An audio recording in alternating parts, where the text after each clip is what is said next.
आपकी प्रार्थना की ओर ध्यान देगा, वो आपकी प्रार्थना को सुनेगा, वो आपकी प्रार्थना का उत्तर देगा। उसने कहा धन्य है परमेश्वर जिसने ना तो मेरी प्रार्थना अनसुनी करी है और ना ही मुझसे अपनी करुणा को दूर किया है। आज खुदावन आपकी प्रार्थना को सुनेंगे, गले से लगाएंगे, आप उसका धन्यवाद करें, 5 मिनट उसका धन्यवाद करें।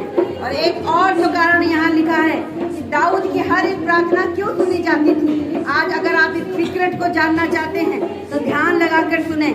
वचन कहता है, उसने कहा कि यदि मैं मन में अनर्थ बात सोचता तो प्रभु मेरी ना सुनता। जब हमारे मन में अशुद्धता रहती है, मन में बुराइयां रहती हैं, अपनों की खिलाफत रहती है, कुड़कुड़ाहट रहती है, परमेश्वर पर विश्वास नहीं रहता है, अपने लोगों पर विश्वास नहीं रहता है, वचन कहता हमारी प्रार्थनाएं रुक जाया करती हैं। आज अपने हृदयों को परमेश्वर के सामने खोल दें। आज अपने हृदय से होकर के प्रभु के सामने बातें करें।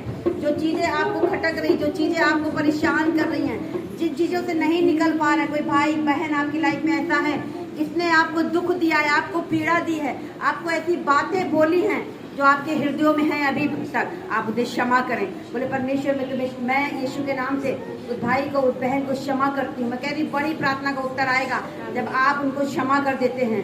परमेश्वर ने कहा जैसे स्वर्गीय पिता ने तुम्हारे अपराधों को क्षमा कर दिया है, वैसे ही तुम भी उनके अपराधों को क्षमा करो। परमेश्वर आपके हर एक गलतियों को क्षमा करता है। क्रूस पे मौत इसीलिए परमेश्वर ने सही थी कि वो हमारे किसी भी पाप का दंड हमें न दे। यदि गलत काम हुए, व्यभिचार हुए, ये दंड को लाता है। आज समझ में नहीं आता, लेकिन आने वाली लाइफ अच्छी नहीं होती है। लेकिन आज अगर आप यीशु मसीह के नाम से उन गलतियों के लिए तौबा कर लेंगे, क्षमा मांग लेंगे, तो वो आपको आजाद करेगा।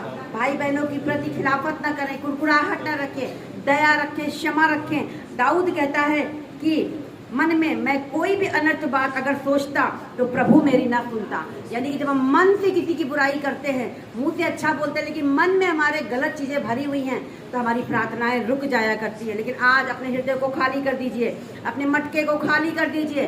बोलिए परमेश्वर मुझे नया मन दे दीजिए, परमेश्वर मुझे स्थिर आत्मा दीजिए, परमेश्वर मुझे नया मन दे, नया मन दे, नया जन्म मैं पाऊँ तुझ में। मैं कभी भी किसी की बुराई न करूँ, न सोचूं खुदावन। इसलिए यजकल में लिखा है, परमेश्वर ने एक प्रतिज्ञा करी थी कि तुम्हारे पाप के कारण तुम्हारा जीवन रुकेगा नहीं, परंतु मैं उसे नया मन दे दूंगा, नई आत्मा दे दूंगा। तुम फिर चलोगे, तुम फिर बसोगे, तुम फिर लंबी आयु को पाओगे, तुम फिर बुराइयों से आजाद होगे, कोई पाप की प्रभुता तुम पर नहीं होगी। इसीलिए यजकल में परमेश्वर ने जो बंधुआई में थे उनसे प्रतिज्ञा करी थी कि तुम बंधुआई में जरूर हो, लेकिन मैं तुम्हें आज नया मन देता हूँ।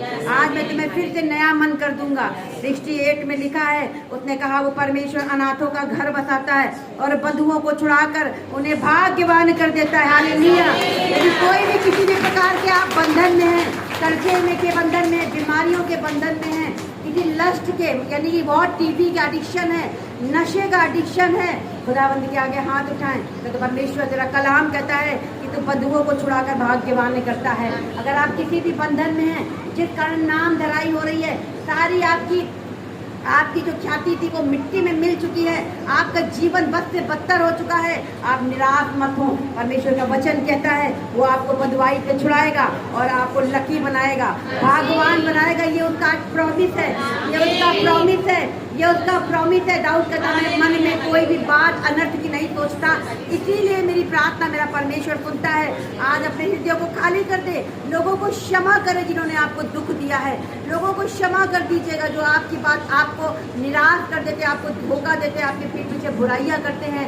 आप उन्हें क्षमा करें आज यीशु मसीह के नाम से, आप उन्हें क्षमा करें। निकले इन घावों से, कहे खुदाबंद उस घावों को भर दे मेरे परमेश्वर, मेरे घावों को भर दे।